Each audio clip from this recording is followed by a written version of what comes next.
তখন থেকে মহারাজ কি লিখছেন খাতায়? মনে হচ্ছে সকাল থেকে চিন্তা ওনার মাথায়। হ্যাঁ, তাই মনে হচ্ছে। আমাদের সাথে কোনো কথাই বলছেন না, শুধু লিখে চলেছেন। একজন মানুষ মনোযোগ দিয়ে কাজ করছেন আর তোমরা ক্রমাগত বকে চলেছো। না, আসলে মহারাজ কি কারণে চিন্তিত সেটা জানতে না পারলে আমাদেরও চিন্তা হয় বই কি। হুম অর্থ বুঝলে, অর্থ। রাজকোষের অবস্থা খুবই খারাপ, আর সামনেই তো শিবরাত্রি পুজো। কিভাবে যে কি হবে কিছুই বুঝতে পারছি না। মহারাজ, এরকম হলে এবারে কিভাবে পুজো হবে?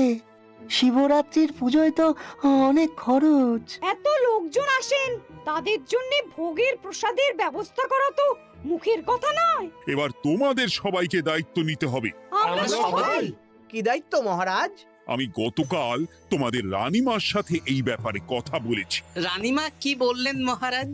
দেখো, তোমরা সব সভাসদেরা যদি মুক্ত হস্তে দান করো আর রাজকোষ থেকেও যতটা সম্ভব অর্থ সাহায্য দিয়ে এবারে পুজো এবং ভোগের আয়োজন তাহলে সুসম্পন্ন করা যাবে।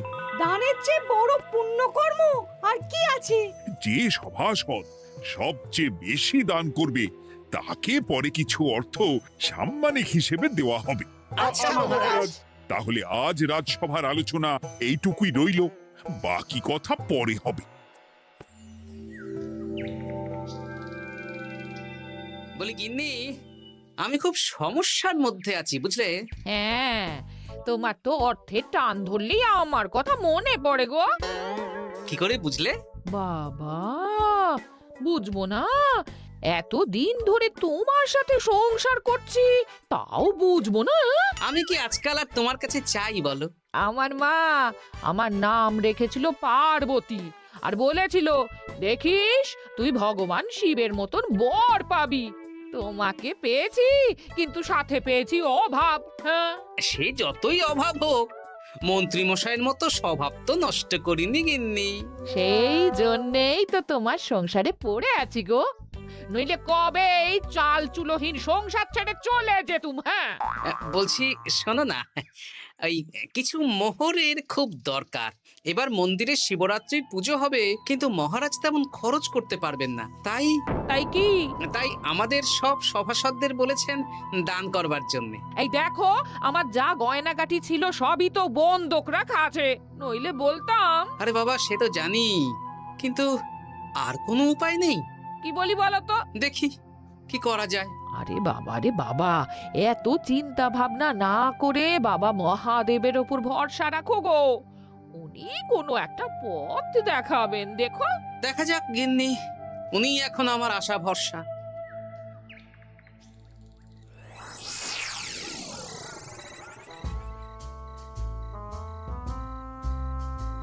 আরে মন্ত্রী মশাই, আপনি তখন থেকে শুধু এদিক ওদিক করছেন কেন বলুন তো? তা কি করব? না, আমরা তো বুঝতে পারছি না আপনার কি হলো।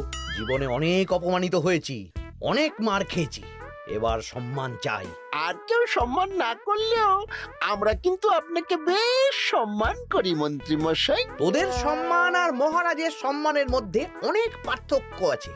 না, ওই এই ছোট মুখে বড় কথা বলছি মন্ত্রী মশাই, ক্ষমা করবেন। হ্যাঁ, মহারাজ আপনাকে কেন সম্মান করবেন? সামনে শিবরাত্রি, প্রত্যেক বছরের মতন এবছরেও গ্রামের মন্দিরে রাজবাড়ির তত্ত্বাবধানে পুজো হবে, আর সেই পুজোয় আমাকে দান করতে হবে। তা করুন, আপনার কি অর্থের অভাব নাকি? আরে বাবা, সব অর্থ দিয়েই তো তোদের গিন্নিমার গয়না বানিয়ে দিয়েছি, আমার হাতে আর আছে কই? ও, এই সামান্য ব্যাপার। আপনি মাছের তেলে মাছ ভাজুন। হ্যাঁ, আমিও তো তাই বলতে চাইছি। খোলসা করে বলতো তুই কি বলতে চাইছিস? মানে আমি বলতে চাইছি, আপনি আমাদের দায়িত্ব দিন, আমরা রাজ্যবাসীদের থেকে চাঁদা তুলবো, ভিক্ষে করব। আরো অনেক কায়দা করে অর্থ উপার্জন করে আপনার হাতে দেব, আর সেই অর্থ আপনি নিজের বলে চালিয়ে দেবেন। ব্যাস, তাহলে তো আমার 90% চিন্তাই মাথা থেকে নেমে গেল। ব্যাস, আর কোনো চিন্তা নেই।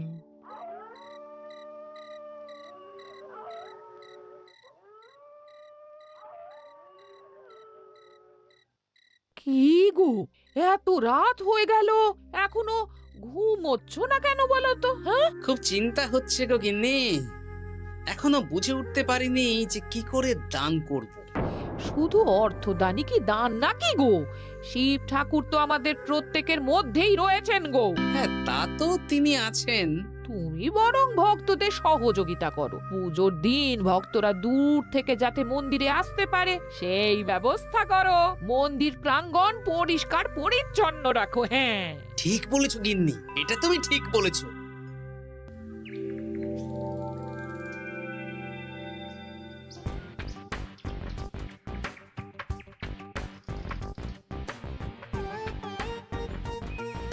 এই যে বাড়িতে কে আছেন? মন্ত্রী মশাই বলুন।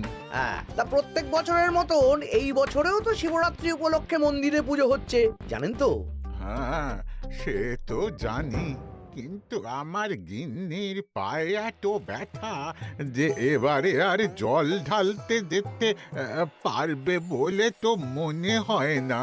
তাতে কি, আপনি দান করুন, বাবা দূর থেকে আশীর্বাদ দিয়ে দেবেন। দান? তা কিসের দান? এত ধুমধাম করে পুজো হবে, তার দান। এ কি, এতদিন ধরে মন্দিরে তো দান দেওয়ার কোনো ব্যাপার ছিল না। এবার আছে। দান করা সবচেয়ে বড় ধর্ম। আহ, আমরা বুড়ো বুড়ি খুব অল্প অর্থে সংসার চালাই।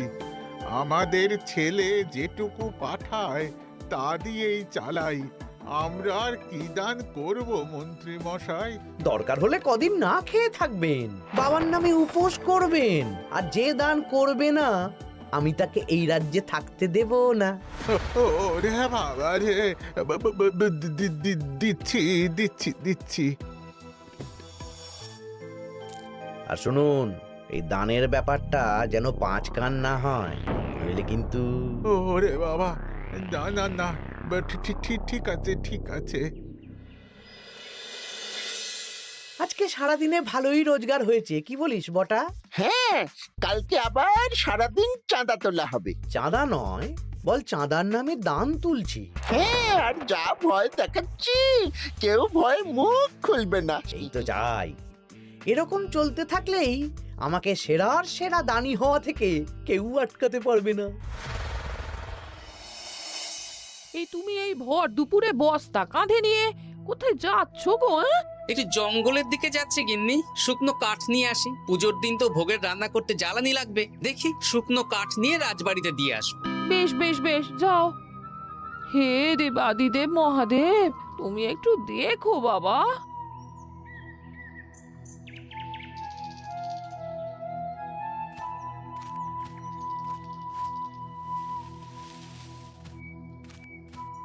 আরে আরে, নগেন খুঁড়ো না, এই সময় কাঠ কুড়োচ্ছ কেন? কি আর করব গোপাল, কাঠ কুড়িয়ে নিয়ে যাচ্ছি, এবার এগুলো হাটে বেচবো। সে কি গো, তোমার ছেলে তো শহরে চাকরি করে বলেছিলে, এ মাসে সে অর্থ পাঠায়নি? সে তো পাঠিয়েছিল বাবা, কিন্তু আর ভাগ্যের পরিহাস, কি বলবো বলো। কি হয়েছে, কোনো সমস্যা নাকি? না না না, সমস্যার কথা জানানো যাবে না, জানালেই আমাদের বিপদ। আরে কি হলো, চুপ কেন? কি গো খুড়ো, কিছু বলো। কাউকে বলবে না তো বাবা? না না, বলো না, আমি কাউকে বলবো না, আমাকে বিশ্বাস করতে পারো। আসলে আজকে সকালে